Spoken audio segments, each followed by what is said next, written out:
Palmyra, nestled amidst rolling hills and whispering willows, was a picturesque town that seemed to have been forgotten by the relentless march of time. The town was a living postcard, with its quaint houses and cobblestone streets, where every corner held a story and every face was familiar. Life moved at a slower pace here. Days were long and lazy, filled with the scent of freshly cut grass and the laughter of children playing in the park. The townsfolk cherished these moments, finding joy in the simplicity of their daily routines. The park was a central hub, where families gathered for picnics and friends met for leisurely strolls. The Thompson family, John, Mary and their two children, Emily and Ethan, were woven into the very fabric of Palmyra. They were not just residents, they were an integral part of the community's heartbeat. Their presence brought warmth and a sense of belonging to everyone around them. John, a carpenter with calloused hands and a warm smile, was the town's handyman. His workshop was a place of creation and repair, where he crafted furniture and fixed anything that needed mending. The smell of wood and the sound of his tools were a comforting constant in the town. Mary, with her infectious laughter and gentle touch, was a beloved teacher at the local school. Her classroom was a haven of learning and creativity, where children felt safe and inspired. She had a way of making each child feel special, and her dedication to their growth was unwavering. Emily and Ethan, bright and full of life, were the darlings of their close-knit community. They were always seen together, exploring the town, playing games and making friends with everyone they met. Their laughter was a melody that echoed through the streets, a reminder of the innocence and joy of childhood. Their days were filled with the simple joys of life. From family dinners in their cozy kitchen to evening walks under the starlit sky, the Thompsons embraced every moment. They found happiness in the little things, like watching the sunset or sharing stories by the fireplace.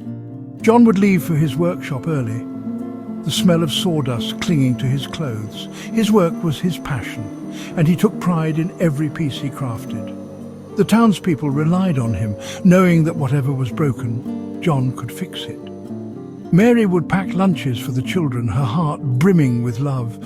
Each lunchbox was a token of her care, filled with homemade sandwiches, fresh fruit, and little notes of encouragement. She believed in nurturing not just their minds, but their hearts as well.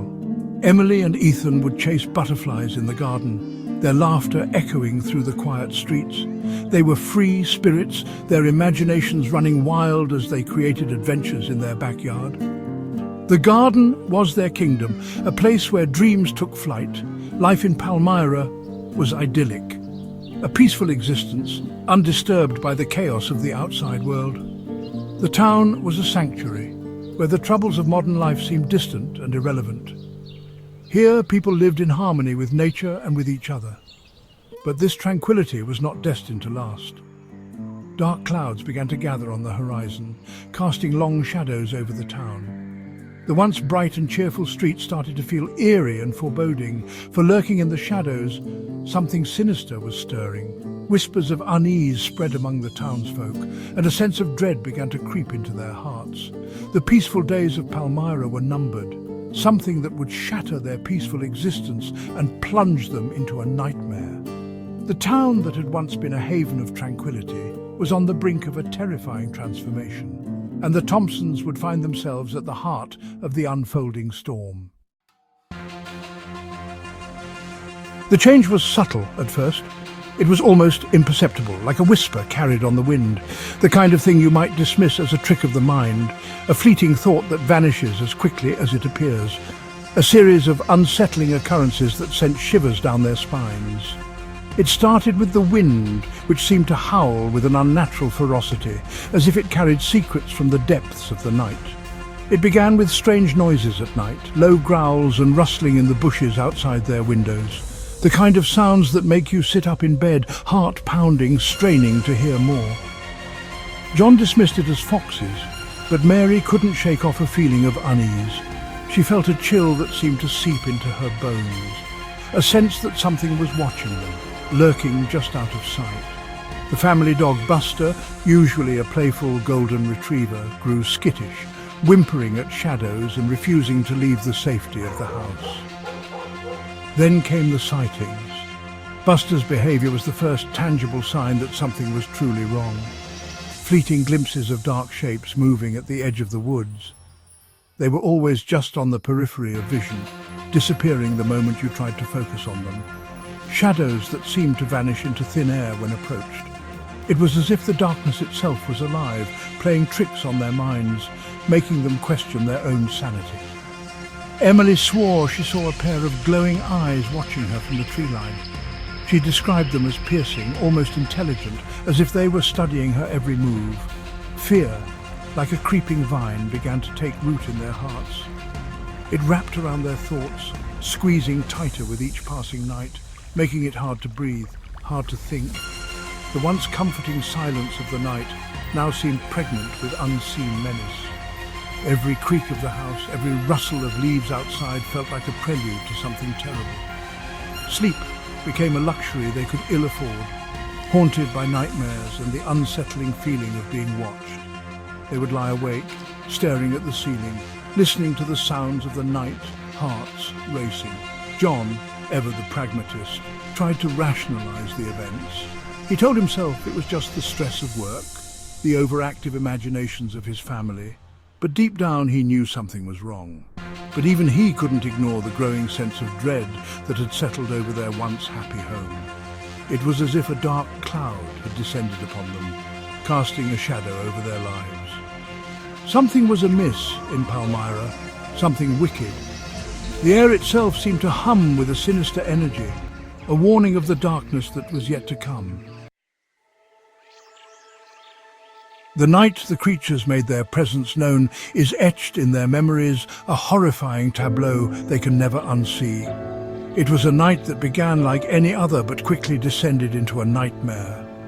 The family had gathered in the living room, the warmth of the fireplace casting flickering shadows on the walls. They were unaware of the terror that was about to unfold. It was a moonless night, the darkness thick and suffocating. The wind howled through the trees, creating an eerie symphony that set their nerves on edge. Suddenly, a blood-curdling scream shattered the stillness, echoing through the night like a harbinger of doom. It was a sound that would haunt them forever. Emily, her face white with terror, burst into their room, her voice trembling. "They're here! The creatures! They're here!" Her words sent a chill down their spines. John grabbed his hunting rifle, his heart pounding in his chest. He had heard the stories, but never believed them. Now, faced with the reality, he felt a surge of fear and determination. He ushered his family downstairs, barricading the door with furniture. The sound of their frantic movements filled the house, a desperate attempt to keep the creatures at bay. Through the living room window, bathed in the eerie glow of the porch light, they saw them. Shadows moving in the darkness, shapes that defied explanation. They were unlike anything they had ever seen before, creatures that seemed to come from a nightmare, their forms shifting and changing in the dim light, canine in form, but larger, more bestial. Their bodies were covered in matted fur, their limbs twisted and unnatural. Their eyes glowed with a malevolent intelligence, their fangs bared in a silent snarl. It was clear they were not just animals, but something far more sinister. Terror, raw and primal, coursed through their veins. They huddled together, seeking comfort in each other's presence, but knowing it might not be enough. The creatures circled the house, their low growls sending shivers down their spines. Each growl seemed to vibrate through the walls, a reminder of the danger lurking outside. They were trapped, hunted in their own home by something monstrous. The siege had begun, and they could only hope to survive the night. The creatures were relentless, and the family knew that their lives would never be the same again. The night was a blur of terror. The creatures, relentless in their pursuit, rammed against the walls, their guttural growls echoing through the house. John, his face grim, fired shot after shot through the boarded-up windows, each blast only seeming to enrage them further. Mary, her voice trembling but steady, tried to soothe the terrified children. She held them close, whispering reassurances she herself didn't believe. Supplies dwindled, hope flickered like a candle in the wind. Days turned into nights, each hour an eternity. The relentless assault continued, the creature's hunger for blood palpable. Sleep-deprived and terrified, the family fought for survival. Their once peaceful home turned into a prison. Just when they felt their resolve breaking, a glimmer of hope emerged. The creatures, as if on some unspoken cue, retreated as dawn broke, melting back into the shadows from whence they came. The silence that followed was deafening. The sun rose, painting the sky in hues of pink and orange, but it offered little comfort. The Thompson family emerged from their shattered home, their faces etched with exhaustion and terror. The creatures were gone, but the scars they left ran deep. The once charming house was now a testament to their nightmare, its walls scarred, windows boarded up. The idyllic peace of Palmyra had been shattered, replaced by a chilling fear. Questions gnawed at their sanity. What were those creatures? Why were they being targeted? Were they safe, or were the monsters merely biding their time? Fear, once a fleeting shadow, had taken root, poisoning their once peaceful existence. They were strangers in their own home, haunted by the memory of glowing eyes and blood-curdling screams.